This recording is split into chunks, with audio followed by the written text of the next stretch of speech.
we're going to explain Gumball from beginning to end. Gumball is a series of 6 seasons, starting in 2011, ending in 2019, with a total of 240 episodes. The show is creative and fun, merging the 2D and 3D design of characters with realistic scenes and epic top-tier comedy. We will start first with Richard, the father of Gumball, Anais, and Darwin. He is a giant silly rabbit who spends all day watching TV and eating. And if he got a job by chance, the world would literally end. Nicole, his wife, is a workaholic with a strong and tough personality who does not hesitate to use some violence sometimes. I feel like Richard and Nicole got the perfect kind of like balance when it comes to like father, mother. You got the fun and then you got the super strict parent. I feel like she shouldn't have that much burden on her shoulders, but you know, she chose to be there for whatever reason, and hopefully, you know, I don't know where they at today, but hopefully Richard get it together.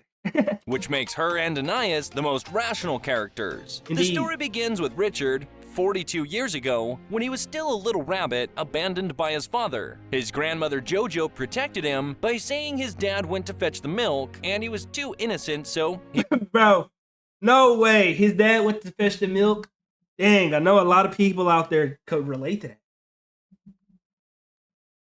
protected him by saying his dad went to fetch the milk and he was too innocent, so he believed her. However, not having parents was not a bad thing since his dad was bad to him in some episodes. A few episodes into the show, we discover that his personality was because of JoJo's upbringing. She spoiled him rotten. Her ways of upbringing were clear in the 9th episode of the 2nd season, where she had to babysit the kids and turn them into mini dumb Richards. Let's go back to the main story about Richard and Nicole, to the Choices episode. This episode is about little Nicole and her choosing their future husband. Again, the episode starts with a family scene where Nicole was serving dinner until suddenly the house gets destroyed, and she starts to wonder what she's been doing wrong. So we go back in time to the first meeting of Richard and Nicole. Nicole was going to a karate competition with her severe and needy parents. They once brought her a suit with a Dr. Nicole tag on it. On the way, their car breaks down, so she ran until she met Richard, who was stuck inside of a tree. He was watching the squirrels. Luckily, Nicole came to the rescue. Richard asked her how important the competition is and what it meant to her, so she answers by saying that she does it to satisfy her parents. By that time, the competition had ended. Nicole felt sad, so he tried to cheer her up and suggest she moves out and stop pleasing others. And since then, they became close friends. Richard was relatively different from Nicole. She was always trying to satisfy others in every way possible, unlike Richard. And while going through puberty, they grew to like each other. See, now this is the type of stuff that you don't see. So basically the love story, because earlier we was like, why was she with him? Because kind of like she carried a big load of the family. And it could be stressful on her part, obviously. But he probably bring out the part of her that she can never really accomplish, that people please inside. He kind of relax her, kind of keep her chill, kind of keep her rooted in not being too serious. And sometimes people need somebody in their life like that, because people in her life probably tried to take advantage of that. They probably tried to force her to be this type of person, mold her into this type of person. And even though she didn't want to be that, she felt like loving somebody was being that type of person. And I could definitely, you know, relate to that. I feel like the person that I'm going to end up with, even though I'm really responsible, I also one of them people who like chase your dreams. I try to motivate people. So this is cool to understand, you know? Nicole's father didn't approve of Richard, and still, Granny Jojo didn't like Nicole either. Neither of her parents really liked Richard, and they wanted to marry her off to a banker's son. Throughout all the hardships, they still loved each other. Until one day they decided to leave their parents' house and live like a married couple in a small house. At their wedding, they invited everyone, but sadly no one came. Nicole got a job as a customer service employee in a plastic factory because Richard was irresponsible, and after overcoming many financial problems, they bought a house and learned that Nicole was pregnant. Nicole's parents tried to ruin their relationship by sending her on a trip with the banker's son to seduce her to leave Richard. And the episode that mentions this, they end things on a good note. Now, let's go back to Nicole. She gave birth to a baby and named him Gum or Zach, but they finally settled on Gumball because he was so ugly that even the doctors suggested he stay for a couple days to check up on him. Gumball's family is at last in their house.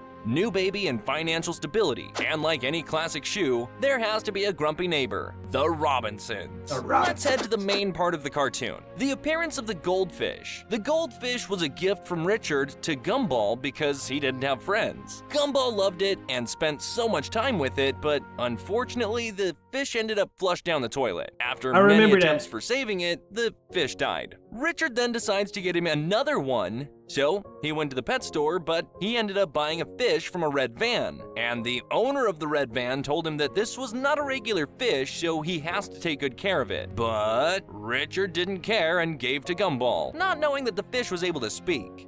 Gumball.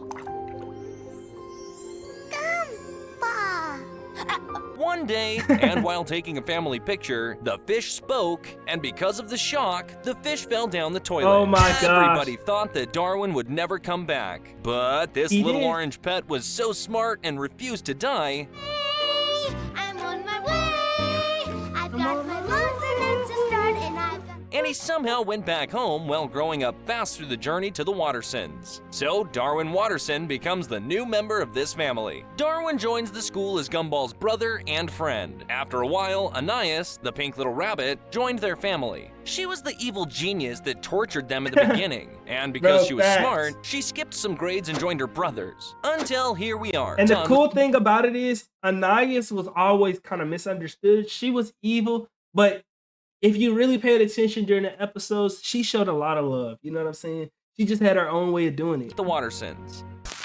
So let's check on the other characters of the school. Lucy Simeon, the Principal Brown, Carrie, Penny, and Banana Joe. The cartoon might seem successive and chronological, but it's hard to follow the story because the episodes are messy. But in the 12th episode of the 3rd season, named The Void, something that will change the cartoon's events and ending will be discovered. The evil who will appear is Rob, a side character that was thrown into the void. Gumball, Darwin, and Mr. Smooth discover a glitch in reality, in some characters, and some hidden places. One of the characters was Molly, whom they tried looking for in the reality incision that leads to the void. We also see all the useless things and older versions of Rob there. After a few episodes, Rob came back in the Nobody episode, and here we discover how he escaped the void when Darwin and Gumball went there, but he had some side effects that slightly changed his looks. He also discovered that he was useless and living in Gumball's basement. Then Darwin and Gumball decided to help him, so they suggested he becomes the villain. Unfortunately, he likes the idea, then declares his hate to them to become their #1 villain. In the Villain episode, he tried to destroy them, but he fails miserably. This was the way the cartoon created a villain because there wasn't anyone. It was overall a smart way, and although the villain was a failure at first, we witness his development into becoming an unforgettable villain. Now, with the Disaster episode, it was vital, and it was thought about Rob getting a magical remote control from the red van owner. This remote can control reality or cartoon. He also discovers that they live in a cartoon. This was cool because it really allowed them to break the fourth wall. And that he has the power over everything there, so he decides to destroy Gumball's life after a fight, but Gumball was able to send him to the void. Darn it!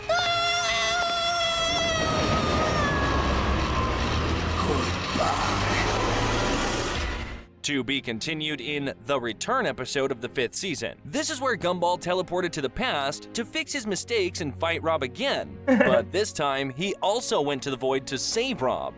They made up, and at last, Rob fixed everything, destroyed the remote control, and went back to being unknown and silly. The funny thing is that the characters discovered that they're in a cartoon aired on TV, The Oracle. In this episode, That's literally what I just said, bro.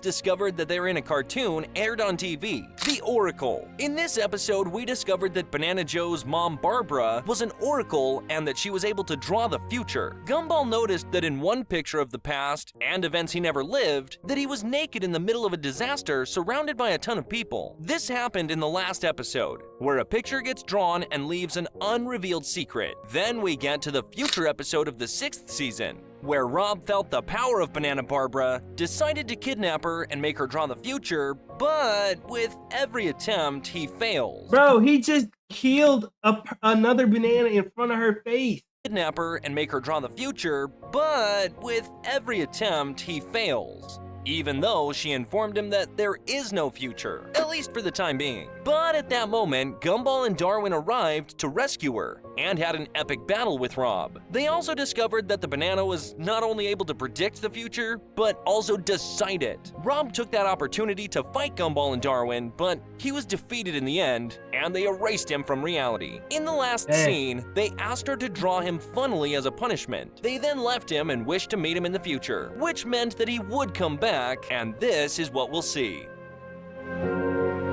Now we are ready to put an end to this creative piece of work with the Inquisition episode. When a real character was introduced, I don't the remember evil this. Inquisition arrived to create a new system and change Elmore School into a better place. And with his machine, he tried to transform the characters into humans with flesh and bones. But fortunately he failed because Gumball and Darwin ruined his evil plans. You know, ruining things is what they're good at. They then turn everyone back into their normal state and then take off the Inquisition's clothing And to it's reveal Rob. that it was Rob the whole time. Rob tried to explain that turning them into humans was the only way that he could save them, and that the cartoon characters must get an upgrade or the cartoon would no longer continue being aired. But no one understood what he said. On the same day, that night, the void started devouring the world, and it ends.